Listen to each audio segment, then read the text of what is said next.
নমস্কার দর্শক বন্ধুরা, আজকে আবার একটা নতুন ভিডিও নিয়ে চলে এসেছি। আজকে আপনাদের সাথে শেয়ার করব নিরামিষ কাবলি ছোলার রেসিপি। নিরামিষ দিনে আমরা ভেবেই পাই না যে কী রান্না করব, তখন এই রেসিপিটা অবশ্যই আপনারা বানাতে পারেন। প্রথমেই আমি এখানে নিয়েছি 200 গ্রামের মতন কাবলি ছোলা। কাবলি ছোলাটাকে আমি ভিজিয়ে রেখেছিলাম 2 ঘন্টা। আপনারা ওভারনাইটও ভিজিয়ে রাখতে পারেন। তারপরে প্রেসার কুকারের মধ্যে আমি দিয়ে দিলাম কাবলি ছোলাগুলো। কাবলি ছোলার মধ্যে আমি দিয়ে দেবো এখানে জল দেওয়া হয়ে গেলে দিয়ে দিলাম সামান্য নুন, একটা তেজপাতা আর হলুদ গুঁড়ো দিয়ে প্রেসার কুকারের ঢাকনাটা আটকিয়ে আমি গ্যাসে বসিয়ে দেবো। 4 থেকে 5টা সিটি দিয়ে দিলে দেখবেন কাবলি ছোলাটা সেদ্ধ হয়ে গেছে।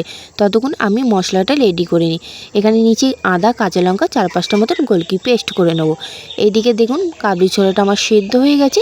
আপনাদের একটা চামচের সাহায্যে দেখাচ্ছি কতটা আমি সেদ্ধ করেছি। ঠিক এমনটাই আমার সেদ্ধ দরকার ছিল।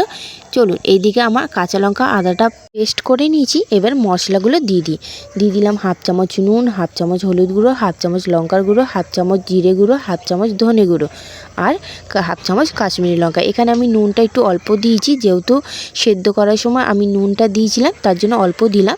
এবার মশলাটা আমি মাখিয়ে নেব। যদি লাগে নুন আমি পরে আবার দেবো।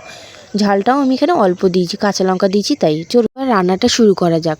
কড়া বসিয়ে দিয়ে আমি দিয়ে দিলাম 4 চামচের মতো সরষের তেল। তেলটা একটু গরম হয়ে গেলে দিয়ে দিতে হবে 2টো দারচিনি, 2টো এলাচ, 2টো লবঙ্গ আর একটা শুকনো লঙ্কা। একটু ভাজা হয়ে গেলে তখনই দিয়ে দিতে হবে 1 চামচের মতন গোটা জিরেটাও হালকা ভেজে নিতে হবে। একদম পোড়ালে চলবে না, পোড়ালে পুরো পোড়া গন্ধ বেরাবে, জন্য হালকা নাড়িয়ে নিলাম। এবার দিয়ে দেবো 2টো মিডিয়াম সাইজের টমেটো কুচিটাকে ভালো করে ভেজে নিতে হবে যতক্ষণ জলটা শুকাচ্ছে না আর হালকা একটু তেলটা ছাড়ছে না।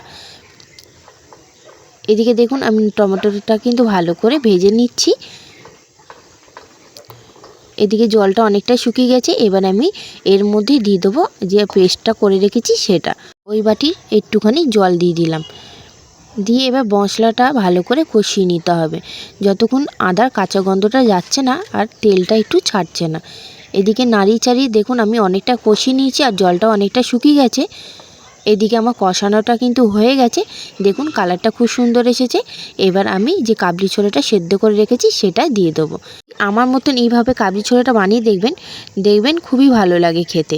এদিকে কাবলি ছোলাটা দিয়ে আমি ভালো করে মশলাটার মধ্যে মাখিয়ে নিচ্ছি।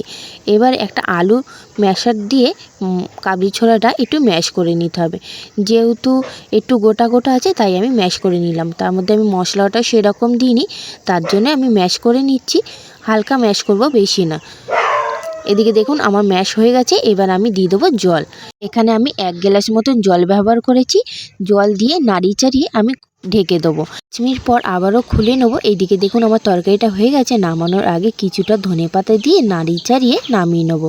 রেডি হয়ে গেছে নিরামিষ কাবলি ছোলার তরকারি। খেতে কিন্তু খুবই সুন্দর হয়েছিল। আপনারা অবশ্যই একবার এইভাবে বানিয়ে দেখবেন।